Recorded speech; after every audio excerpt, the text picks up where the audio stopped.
जितना अच्छे से समाजवादी पार्टी कवर नहीं दे रही है अपने नेता को, उससे कहीं ज्यादा आप कवर दे रहे हैं आजम खान को। आप मुझे बताइए, हर चीज में मुसलमान मुसलमान सुनना कब बंद करेंगे भाई आप? ये अवैध कंस्ट्रक्शन का मामला है, बिना नक्शा पास कराए गए बिल्डिंग बनाई है, और आपने इसमें अपने पॉलिटिक्स के मुताबिक आजम खान को ढूंढ लिया और मुसलमान को ढूंढ लिया। Good question.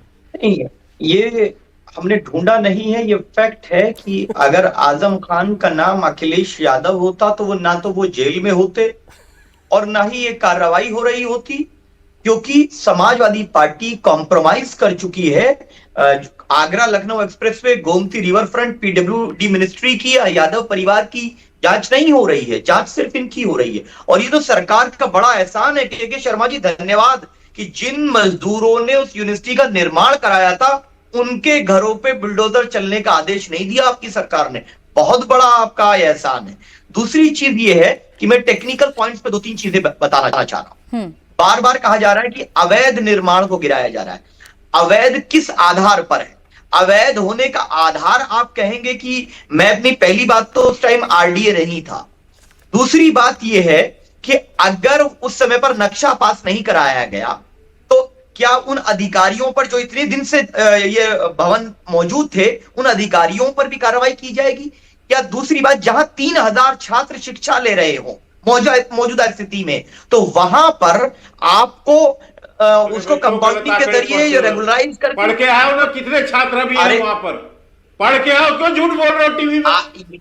क्यों टीवी में झूठ बोल रहे हो? 3000 खास आपको पता है 3000? यही तो प्रॉब्लम। अरे चुप बैठ यार, आपको पता है वहां पर बैठ के यहाँ पर मुसलमान आवाज नीचे करके बात कर, आवाज अच्छा रुचिया प्लीज, भाषा की मर्यादा को लांघे नहीं, ये आप दोनों से मेरा अनुरोध है। दोनों की आवाज पहले डाउन कर दीजिए, पहले दोनों की आवाज डाउन कर दीजिए। शादाब जी और के शर्मा जी, आप दोनों से अनुरोध है कि भाषा की मर्यादा को ना लांघते हुए अपना अपना पक्ष रखें तो ज्यादा बेटर होगा।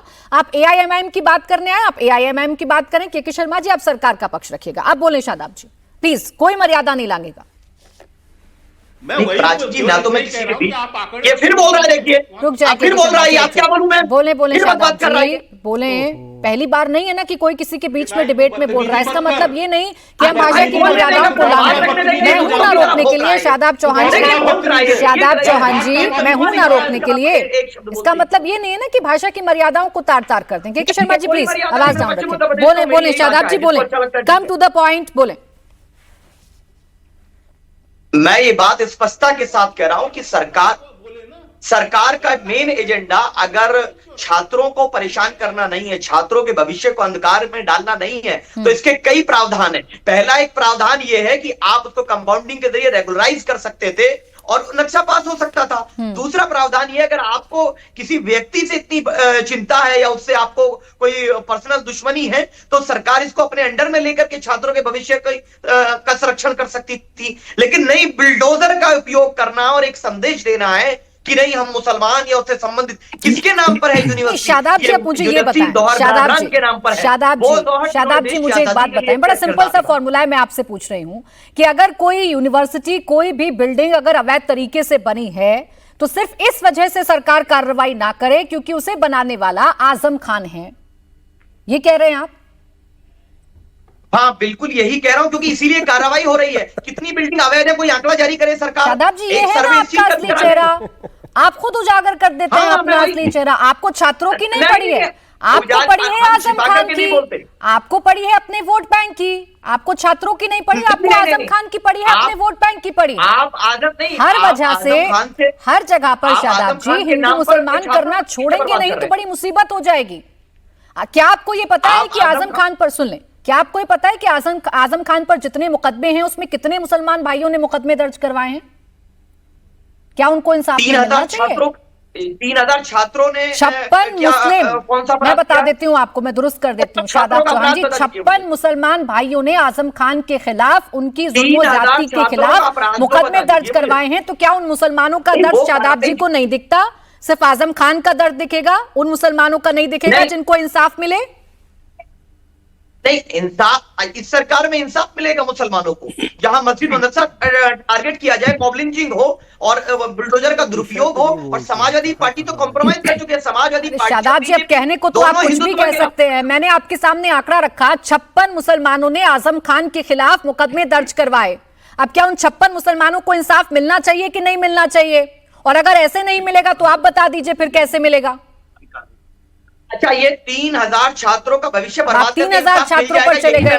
पहले तय कर लें, आपको मुसलमानों की चिंता है या आपको सिर्फ छात्रों की चिंता है? ये कंफ्यूजन क्रिएट ना करें ना, या तो सीधे सीधे आजम खान पर आए या तो सीधा सीधा छात्रों पर आए। दो बातें नहीं हो सकती। आपका तर्क ही ये है, आपका तर्क ही ये है कि चूंकि वो मुसलमान ने बनवाई है यूनिवर्सिटी इसलिए तोड़ी जा रही है। आपका तर्क ही ये है, तो अपने तर्क को पहले दुरुस्त करें।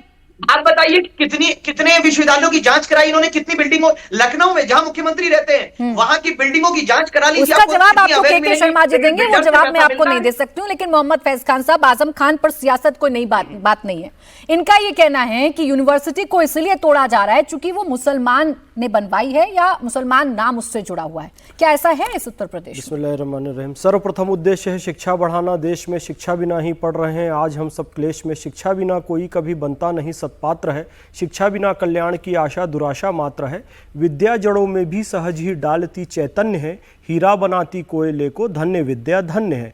पैगंबर हज़रत मोहम्मद सल्लल्लाहु अलैहि वसल्लम के पास भी पहला शब्द जो अल्लाह ने भेजा, इकरा। इकरा बिस्मि रब्बिकल लज़ी खलक, यानी कि पढ़ो।